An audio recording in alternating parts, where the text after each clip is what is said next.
അപ്പോൾ നമുക്കിന്നൊരു കല്യാണമുണ്ട്. അപ്പോൾ കല്യാണത്തിന് പോകാനായിട്ട് ഞാൻ ഡ്രസ്സൊക്കെ ചെയ്ത് നിൽക്കുകയാണ്. അപ്പോൾ മേക്കപ്പും ഹെയറും ഗ്ലിമറിംഗ് ലക്ഷ്മി എന്ന് പറഞ്ഞിട്ട് ഇൻസ്റ്റാഗ്രാമിൽ ഒരു പേജ് ഉണ്ട്. അപ്പോൾ അവിടെ ചെന്നിട്ട് നമുക്ക് മേക്കപ്പും ഹെയറും ചെയ്യാമെന്ന് വെച്ചു. ബാക്കി ഡ്രസ്സൊക്കെ ഇട്ടിട്ട് നിൽക്കുകയാണ്. അപ്പോൾ അവിടെ ചെന്നിട്ട് നമുക്ക് മേക്കപ്പൊക്കെ ചെയ്തിട്ട് തിരിച്ച് വീട്ടിൽ വന്നിട്ട് വേണം പപ്പായമ്മയും പിക്ക് ചെയ്യാൻ. എന്നിട്ട് കല്യാണത്തിന് പോകണം. പിന്നെ അതുപോലെ മുസ്ലിംസിൻ്റെ കല്യാണമാണ്. അപ്പോൾ അവർക്ക് ഇങ്ങനെ പെങ്കൊച്ചിനെ തിരിച്ച് വിളിച്ചുകൊണ്ടിരുന്നൊരു ചടങ്ങുണ്ട്. അപ്പോൾ അതിന് പോകണം.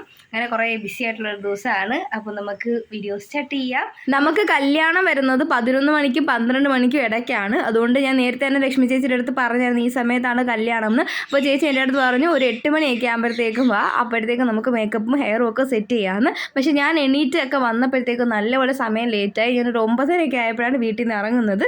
നമ്മുടെ കരുനാപ്പള്ളി എല്ലാം മഴ പെയ്ത് കുളിച്ച് കിടക്കുകയാണ്. അപ്പോൾ ചേച്ചിയുടെ സലൂൺ വരുന്നത് നമ്മുടെ കരുനാപ്പള്ളി പോലീസ് സ്റ്റേഷൻ കഴിഞ്ഞ് കല്ലുമൂട്ടിൽ കടവ് പാലമില്ലേ അങ്ങോട്ട് പോകുന്ന വഴി പന്നിശ്ശേരി ജംഗ്ഷൻ ഉണ്ട്. അപ്പോൾ അവിടെയായിട്ടാണ് ചേച്ചിയുടെ പേര് ലക്ഷ്മി മഹേഷ് എന്നാണ് കേട്ടോ.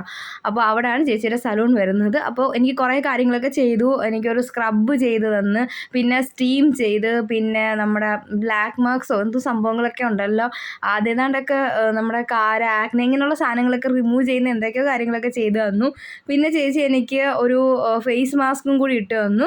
അങ്ങനെ കുറച്ച് കാര്യങ്ങളൊക്കെ ചെയ്തു. പിന്നെ എൻ്റെ അണ്ടർ ഐസിൽ ഡാർക്ക് സർക്കിൾസ് ഉണ്ട്. അപ്പോൾ അതിനുള്ള ക്രീം കാര്യങ്ങളൊക്കെ ചേച്ചി ഇങ്ങനെ പറഞ്ഞു തന്ന്. അങ്ങനെ ഒരു സിമ്പിൾ മേക്കപ്പാണ് കേട്ടോ പറഞ്ഞിട്ടുള്ളത് ചേച്ചിയുടെ അടുത്ത്. അപ്പോൾ ഒട്ടും സമയം ഉണ്ടായിരുന്നില്ല. കാരണം 11 മണിയാകുമ്പോഴത്തേക്ക് കല്യാണം തുടങ്ങും. അപ്പോൾ പിന്നെ ചേച്ചി പെട്ടെന്ന് തന്നെ വേഗത്തിലാണ് ഒരുക്കിയത്. അതുകൊണ്ട് ഹെയർ ഒന്നും ഒരുപാട് ചെയ്യാനൊന്നും പറ്റിയില്ല കേട്ടോ. ഒരു സിമ്പിളായിട്ട് തന്നെ കെട്ടാനേ സമയം ഉണ്ടായിരുന്നുള്ളൂ. പിന്നെ എൻ്റെ കയ്യിൽ കമ്മലും മരയൊന്നും ഉണ്ടായിരുന്നില്ല. അപ്പോൾ ചേച്ചി എനിക്ക് ചേച്ചിയുടെ ഒരു കമ്മലാണ് തന്നത്. അതും 2 വളയും തന്നിട്ടുണ്ട്. അപ്പോൾ ചേച്ചിയുടെ വളയും കമ്മലും ഒക്കെ ഇട്ടിട്ടാണ് ഞാൻ പോകുന്നത്. ചേച്ചിയുടെ അച്ഛനോടാണ് കേട്ടോ സംസാരിച്ചത് നേരത്തെ. അപ്പോൾ അച്ഛന് കടയുണ്ട്, അവിടെ നിന്നാണ് ലേസ് വാങ്ങിച്ചത്. അങ്ങനെ ലേസൊക്കെ തിന്ന് നമ്മൾ ഓഡിറ്റോറിയത്തിലെത്തി. നമ്മുടെ കരുനാപ്പള്ളി പുത്തൻതെരുവിലുള്ള ഫിസാക്ക ഓഡിറ്റോറിയത്തിൽ വെച്ചിട്ടായിരുന്നു കല്യാണം. അപ്പോൾ ഞാനും അമ്മയും പപ്പയും അണ്ണനും ഒക്കെ ഉണ്ടായിരുന്നു. അങ്ങനെ ബിരിയാണിയൊക്കെ കഴിച്ചു. 2 പ്ലേറ്റ് ബിരിയാണി കഴിച്ചു. അത് കഴിഞ്ഞിട്ട് തിരിച്ച് നമ്മൾ നേരെ നമ്മുടെ വീട്ടിലേക്ക് പോയി. ഇനി അടുത്തതെന്ന് വെച്ച് കഴിഞ്ഞാൽ ഒരു 4:30 എന്നാണ് അവർ പറഞ്ഞത് പെണ്ണിനെ വിളിച്ചുകൊണ്ട് വരുന്ന ഒരു ചടങ്ങോട് ചെറുക്കൻ്റെ വീട്ടിൽ നിന്ന് ഇങ്ങോട്ട് കൊണ്ടുവരുന്നത്. അപ്പോൾ അതിന് പോകണം. അപ്പോൾ അതിന് ഞാൻ റെഡി ആയിട്ട് നിൽക്കുകയാണ്. എൻ്റെ മേക്കപ്പ് അതേപോലെ തന്നെ ഉണ്ട്. ഞാൻ അതുകൊണ്ട് വേറെ മേക്കപ്പ് ഒന്നും ചെയ്തില്ല, ഫേസ് വാഷ് ചെയ്തില്ല, ഒന്നും ചെയ്തിട്ടില്ല.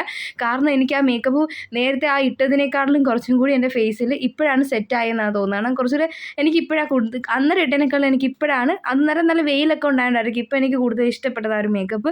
ലെൻസൊക്കെ വെച്ചതൊക്കെ എനിക്ക് ഭയങ്കരമായിട്ട് ഇഷ്ടപ്പെട്ടു. അങ്ങനെ ബസ് വന്ന് ഓടിച്ചാടി ബസ്സിൽ കയറി. എനിക്ക് പണ്ടേ തൊട്ടുള്ളൊരു ശീലമാണ് എവിടെയെങ്കിലും പോകണമെന്നുണ്ടെങ്കിൽ ബസ്സിൽ ചാടി കയറി എൻ്റെ സൈഡ് സീറ്റിൽ കയറി ഇരിക്കാമെന്നുള്ളത്.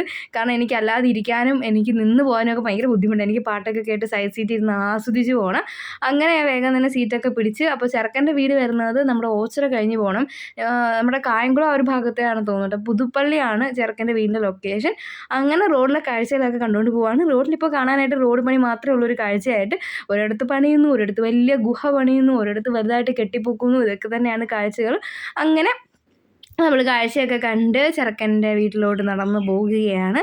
അപ്പോൾ നമ്മളുടെ കുറച്ച് അങ്ങോട്ട് നടക്കാനുണ്ടായിരുന്നു. അങ്ങനെ ജസ്റ്റ് ഞാൻ വേഗത്തിൽ ഇനി ഫുഡ് കഴിക്കാനുള്ള ഒരു ഫോട്ടോ പാച്ചിലാണ്.